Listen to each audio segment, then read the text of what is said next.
எழுந்து வாருங்கள் தாயே.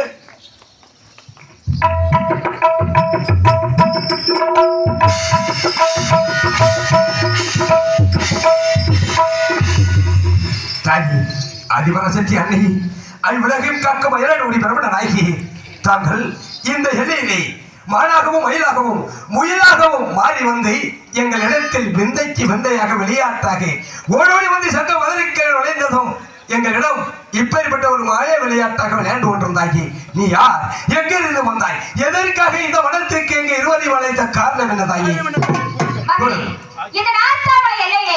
கூத்தாச்சி பள்ளம் கோபுர கட்டாய் வனத்திலே எதற்காக குடிகொண்டுள்ளேன் தெரியுமா? கூறுங்களம்மா. இந்த நாட்டாமலை எல்லையிலே ஆண்களை கண்டால் அடித்து விடுகிறான், பெண்களை கற்பை சிறையாடி வருகிறான். இந்த வயோச அரக்கன் அடிப்பதற்காக இந்த புலவத்தில் ஒரே பிரசனத்தில் 7 பெண் குழந்தையாக பிறப்பெடுத்து என் எல்லைகளிலே அமர்ந்திருக்கிறேன். எங்கெல்லாம் அமர்ந்திருக்கிறேன் தெரியுமா? எங்கெங்கே அமர்ந்திருக்கிறாய் தாயி? மகனே, நான் எங்கெல்லாம் அமர்ந்திருக்கிறேனோ அந்த எல்லையெல்லாம் கூறும் பொழுது இங்குள்ள பெண்கள் எந்தெந்த பெண்கள் என்னை மனதார நினைத்து வழிபடுகிறார்களோ அந்த 7 ஊர் எல்லையும் நான் கூறும் பொழுது இந்த பெண்ணெல்லாம் என்னை மனதார நினைத்து வணங்குகிறார்களோ அவர்கள் மீது அருளாக இறங்கி வந்து இந்த 7 கரகத்தையும் எடுத்தட செய்யும். அப்படிப்பட்ட பெண்கள் யார் யார் என்று இந்த கூட்டத்தில் பார்ப்போமா? தாய், உன்னுடைய சக்தி இந்த மண்ணுலகிலே இருக்கும் வரை யாருக்கும் எந்த குறையும் வராத தாயி. உன்னுடைய வலிமையை இந்த மண்ணுலகிலே என் முன்னே வந்திருக்கும் பெண்களின் காட்சியாக அழகாக இறங்கி வந்து உன்னுடைய சக்தியை எனக்கு அருமைய வேண்டும் தாயி. நாத்தமலை எல்லையிலே எல்லையிலே குடிகொண்ட முத்துமாரி முத்துமாரி தாயே, நாத்தமலை எல்லையிலே குடிகொண்ட முத்துமாரி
இந்த கூட்டத்தில் உள்ள ஒரு பெண்கள் கூட என்னை மனதார நினைக்கவில்லையா?